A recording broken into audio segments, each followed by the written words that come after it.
Salam Bapak Ibu semua yang terkasih. Hari ini hari Senin tanggal 21 April 2025.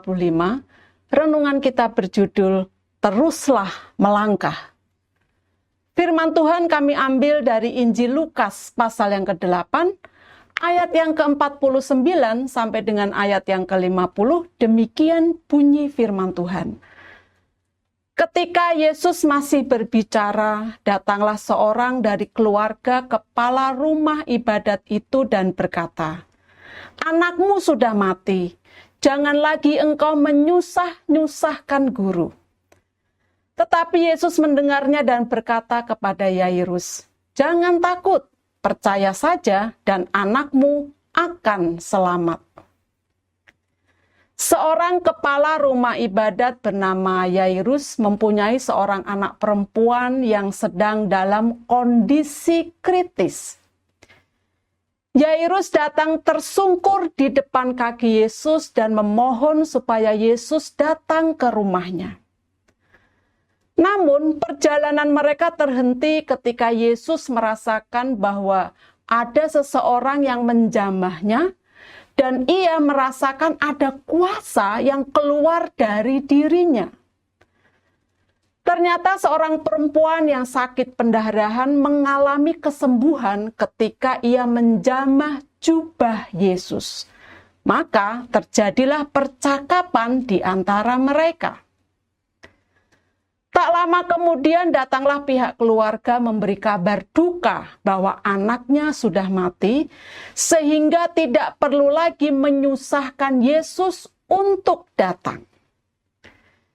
Di sini kita melihat sebuah kenyataan bahwa penundaan tak terduga yang disebabkan oleh perempuan ini telah menghapus seluruh harapan Yairus akan kesembuhan anaknya. Waktu mereka terbuang untuk urusan perempuan ini, padahal anaknya dalam kondisi hampir mati. Yairus bisa saja menyalahkan perempuan ini. Gara-gara dia, Yesus jadi terlambat datang dan akhirnya anaknya meninggal. Seperti Marta dan Maria menyalahkan Yesus yang menunda kedatangannya yang mengakibatkan kematian saudara mereka, yaitu Lazarus. Sama seperti Hawa menyalahkan ular dan Adam menyalahkan Hawa atas kejatuhan mereka. Bangsa Israel menyalahkan Musa ketika mereka terperangkap dalam kondisi padang gurun. Demikian pula, seringkali kita suka menyalahkan orang lain atau masa lalu kita yang kita pikir menjadi penyebab dari segala kekecewaan dan kepedihan hati kita.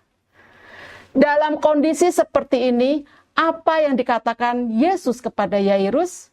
Yesus berkata, "Jangan takut, percaya saja dan anakmu akan selamat." Dengan perkataan lain, Yesus mengingatkan Yairus untuk tidak terganggu dengan kondisi dan situasi yang ada dan mengajaknya melanjutkan kembali perjalanan mereka untuk melihat mukjizat yang lebih besar. Kali ini bukan mukjizat kesembuhan, tetapi mukjizat kebangkitan seseorang dari kematian. Bagaimana kondisi hati kita saat ini?